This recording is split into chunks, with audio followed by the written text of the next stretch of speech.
तो उन पर इतना बरस पड़ा, इतना जोर से डांटा कि आए हो पिंड दान करने, पूर्वजों का कल्याण करने और ये करने, तुम्हारे पास पैसा नहीं है, जाओ भागो यहाँ से, हटो। उसको डांट के भगा दिए, वो बेचारा बैठे रहा इस उम्मीद में कि शायद थोड़े देर में फिर बुलाएंगे। 3 घंटा से ज्यादा हो गया तो वो आदमी, अब सोचिए इतना कष्ट हुआ होगा उस व्यक्ति को, वो रोने लगा। मना रहे हैं इस बात के लिए कि एक मौका हाथ से निकल गया। उनको ये महसूस नहीं हो रहा है कि हमारे बीच का एक युवा लड़का जिसकी उम्र अभी पढ़ने लिखने की थी, वो हमसे जुदा हो गया। किन परिस्थितियों में हमें उस परिवार से मिलकर उसको ढांढस बनाना चाहिए, उसको मानसिक, शारीरिक और आर्थिक मदद पहुंचानी चाहिए। ऐसा करने वाले यहाँ पर 2% भी नहीं। हम देखते हैं कि जो खटिया दिया जाता है उस ब्राह्मण को, उस खटिया में बहुत कम सूता लगाया जाता है। उस खटिया की लंबाई और चौड़ाई भी सामान्य नहीं होती है। उस खटिया पर कोई सो नहीं सकता है, लेकिन उसी खटिया को दिया जाता है क्योंकि हम डर हमारे अंदर है कि नहीं देंगे। हम लोग आज श्रद्धांजलि सभा में यहाँ पर उपस्थित हैं। मैं इस परिवार के प्रति अपनी सुख संवेदना व्यक्त करना चाहता हूँ और आज मुझे बहुत गर्व हो रहा है कि श्रद्धांजलि सभा में जिस उद्देश्य से इतने लोग एकत्रित हुए हैं, ये काबिले तारीफ है। बहुत अच्छा लगा कि इस बात को सुन करके इतने लोग कम से कम एकत्रित तो हुए।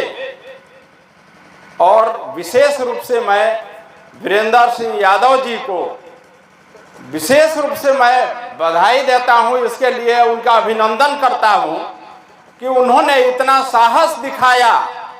अच्छे अच्छे लोग नहीं दिखा पाते हैं, सब कुछ समझते हुए भी, लेकिन उन्होंने ये साहस किया और जिसके चलते सभी लोग इनके समर्थन में आज उपस्थित हुए हैं। ये बहुत अच्छी बात है। मैं एक पेपर में पढ़ा था कि पिंड दान के लिए, जो पिंडा पारने के लिए गया जाते हैं, उसमें कई लोग गए थे, एक फौजी आदमी भी गया था। और उसमें वहाँ पर शायद वो लोग सबसे पहले से ही पता कर लेते हैं कि कौन क्या है। तो पता चल गया था कि ये फौजी हैं, रिटायर हुए हैं, इनको पेंशन मिलती है, ये अपने माँ बाप का पिंडदान करने आए हैं।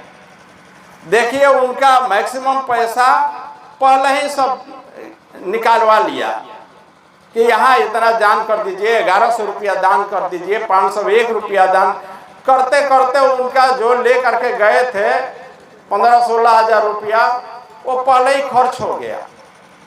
वहाँ पर एक कहीं वो जो अंतिम होता है, वहाँ पर जो सबसे श्रेष्ठ पंडित जिनको कहा जाता है वो बैठे हुए थे, वो बुलाए। उनके पास भी फीडबैक था उनका कि ये क्या है। उनको पता था कि ये मालदार आदमी है, तो उनका प्लान था कि इनको ज़्यादा नोचना है।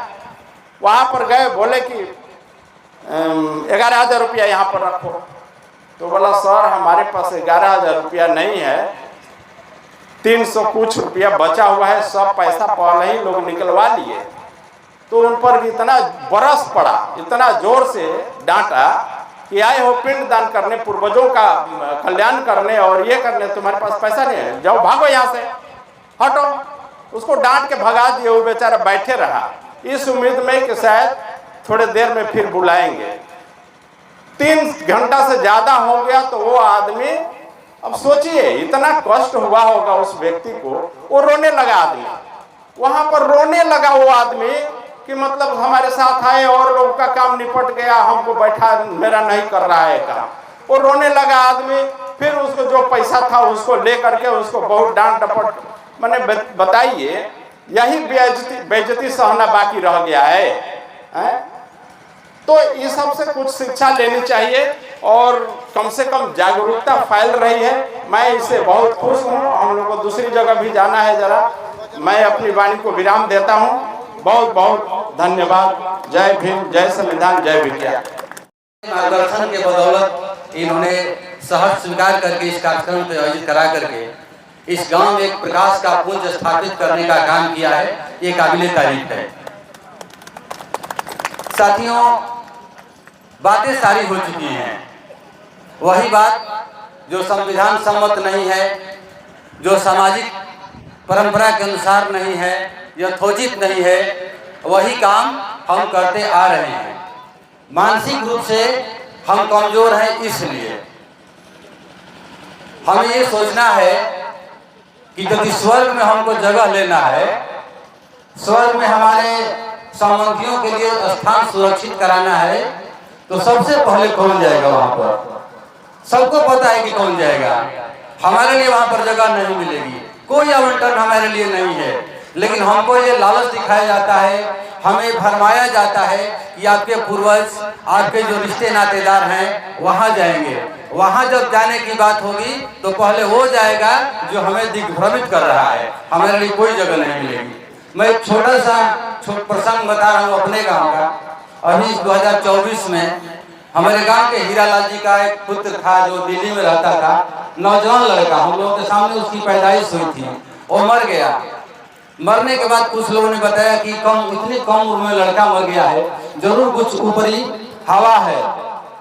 बुला करके ब्राह्मणों को उन्होंने 35,000 रुपया लगा करके और महामृत्युंजय जाप करवाया। एक तो बेटा मरा, दूसरे 35,000 रुपया भी लगाए। हमारे गांव की एकदम सही घटना है। कहीं कोई यहाँ पर यादव लोग भी ज्यादा एकत्रित हुए हैं, वो यादव समुदाय की घटना है, पता कर सकते हैं। ठीक 4 महीने के बाद उससे उसका छोटा भाई मर गया। सोच लीजिए कितनी विपत्ति का सामना उस परिवार को करना पड़ा, लेकिन उसका कोई साथी नहीं। अभी आपके गांव के जो लोग इंतजार में थे कि मनोज का साथ कम जिस दिन होगा उस दिन रसगुल्ला और पूरी खाने को मिलेगा, वो लोग बैठे हुए दरवाजे पर गम मना रहे हैं इस बात के लिए कि एक मौका हाथ से निकल गया। उनको ये महसूस नहीं हो रहा है कि हमारे बीच का एक युवा लड़का जिसकी उम्र अभी पढ़ने लिखने की थी, वो हमसे जुदा हो गया। किन परिस्थितियों में हमें उस परिवार से मिलकर उसको ढांढस बनाना चाहिए, उसको मानसिक, शारीरिक और आर्थिक मदद पहुंचानी चाहिए। ऐसा करने वाले यहाँ पर 2% भी नहीं होंगे।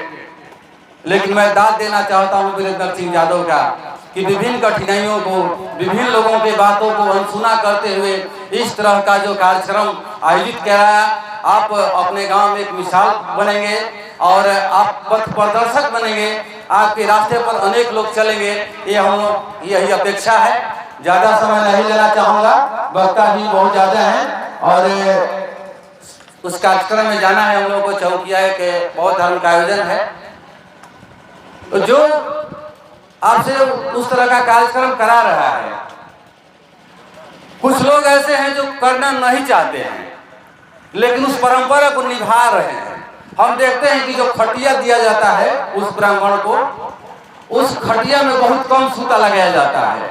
उस खटिया की लंबाई और चौड़ाई भी सामान्य नहीं होती है। उस खटिया पर कोई सो नहीं सकता है, लेकिन उसी खटिया को दिया जाता है क्योंकि हम डर हमारे अंदर है कि नहीं देंगे। हमारे अंदर भावना नहीं है कि पंडित जी को सोने के लिए हम दे रहे हैं, चाहे अपने सगे संबंधियों को सोने के लिए दे रहे हैं। हम उस परंपरा को गलत ही है लेकिन निभा रहे हैं। तो हम सारे लोगों को वकील साहब करके गए हैं, सभी लोग संकल्प लेंगे। यदि अच्छा लग रहा है तो, नहीं अच्छा लग रहा है तो जो मन करेगा आप करेंगे भी। यदि अच्छा लग रहा है कि वीरेंद्र सिंह के द्वारा ये कार्यक्रम जो आयोजित किया गया अच्छा लग रहा है तो अपने यहाँ से शुरू करेंगे, अपने रिश्तेदारों को इसके लिए प्रेरित करेंगे और अपने समाज के लोगों को इसके लिए प्रेरित करेंगे। मेरा ये मानना है कि व्यक्तिगत तौर पर आयोजित जो परंपरा हो रही है उससे अच्छा है किसी की मृत्यु नहीं हुई हो, उस बीच में गांव में पंचायत बुला लिया जाए। सभी लोगों को, अपने बिरादरी के सभी लोगों को, अपने रिश्तेदारों को भी बुला दिया जाए कि भाई अभी हमारे घर गांव में कोई नहीं मरा है। हम लोग इस बात का निर्णय लेते हैं कि भविष्य में कोई हमारे घर का बूढ़ा चाहे सयाना कोई भी किसी का भी इंतकाल होगा तो हम लोग इस तरह का कार्यक्रम जो आडंबर से भरपूर है, हमारा शोषण कर रहा है, हम आर्थिक रूप से कमजोर हो रहे हैं, किसी के घर में यदि इस तरह का हो जाता तो हम सब लोग इसका बहिष्कार करेंगे और सब लोग मिलकर के इसका विरोध करेंगे, हम नहीं करेंगे। तब जाकर के कार्यक्रम जो है ना 100% सफल हो जाएगा और निश्चित रूप से हम समाज की मुख्य धारा से जुड़ करके आगे बढ़ेंगे। इन्हीं शब्दों के साथ मैं अपनी वाणी को विराम देता हूँ। जय विज्ञान, जय संविधान, खुदा।